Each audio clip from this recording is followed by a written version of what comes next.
নমস্কার, আমি চন্দনা দাস। আজকে পুজো শেষে আমার নিবেদন কবি দেবব্রত সিংহের লেখা দুর্গা। ও বিল্টু, তুই এখন কোথায় আছিস বাবা? তুই এখন আছিস কোথায়? হাসপাতালে তোর বাপ বলেছিল ছেলে তো অন্য ঘরে। সেই ঘরটা কোথায় রে? আমি সব ঘর দেখেছি ঘুরে।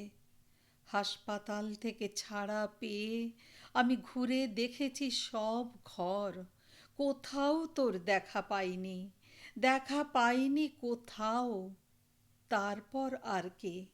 তারপর ছুটির কাগজ হাতে তোর বাপ যখন আমাকে নিয়ে গেট পার হয়ে নামলো বড় রাস্তায়, তখন দেখলাম গোটা কলকাতা শহর মেতে উঠেছে পুজোর আনন্দে। গোটা কলকাতা শহর সেজে উঠেছে পুজোর আনন্দে। মণ্ডপ সজ্জা, প্রতিমা, আলো, আরও কত কি। মোট কথা, কোথাও কিছু কম পড়ে নাই রে, কোথাও কিছু কম পড়ে নাই। তোর বাপ আমাকে বাড়িয়ে বলেছিল অনেক কথা, আমি সেসব পাইনি দেখতে কিছুই। ওই যে রে, মগজজীবী না বুদ্ধিজীবী কী সব বলে না, সেই সব বড় বড় বাবুদের মোমবাতি হাতে মিছিল টিছিল আমি কিছুই দেখতে পাইনি। তোর বাপ মানুষটা চিরকালের বড় হুজুগে মানুষ। কাগজে বেরোনো তোর ছবি পর্যন্ত যত্ন করে রেখেছে কেটে। কুলপির গ্রাম থেকে দমদমের খালপাড়ের বস্তি, বাবুদের ঘরে বাসনে মেজে ঘর মুছে কাজের মাসির কাজ। সে দেখতে দেখতে পার হয়ে গেল 10টা বছর। আমি জানি রে বিল্টু, আমি সব জানি। কাজের মাসির 8 বছরের শিশু বোমার আগুনে ঝলসে গেলে, কাজের মাসির 8 বছরের শিশু বোমার আঘাতে মায়ের হাত থেকে মুখ থুবড়ে ছিটকে পড়লে, আতঙ্কে যন্ত্রণায় মাগো মাগো বলে চিৎকার করলে, বাবা চলে যাচ্ছে জল দাও আমায় জল দাও বলে কাতরে উঠলে, বড়জোর বাবুদের টিভিতে আর কাগজে 2-4 দিনের খবর হতে পারে, তার বেশি কিছু না, তার বেশি আর কিছু না। এখন বাবুরা সবাই খুব ব্যস্ত রে বিল্টু।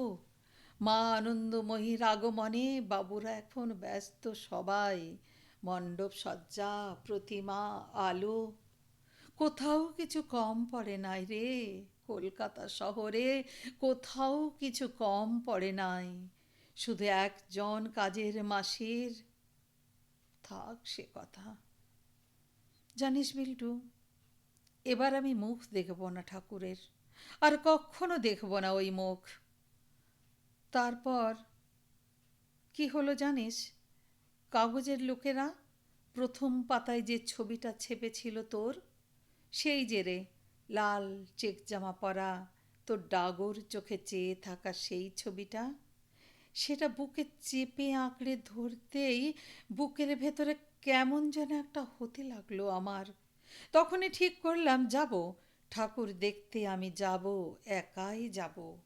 হাত জোড় করে মাকে বলবো, মা গো, আমি খালপাড়ের বিল্টুর মা সীতা। জন্মের পর বেছে বেছে এই নামটাই রেখেছিল আমার মা। কেন রেখেছিল, কি ভেবে রেখেছিল সে আমি জানি না। তোমায় মিনতি করি মা, তুমি আমার সীতা নামটা বদলে দিও, জনম দুঃখিনী সীতা নামটা বদলে দিও। আমি আর সীতা হতে চাই না মা, এবার আমি দুর্গা হতে চাই। অসুর দলনী দুর্গা, শিশু ঘাতী অসুর দলনী দুর্গা। নমস্কার।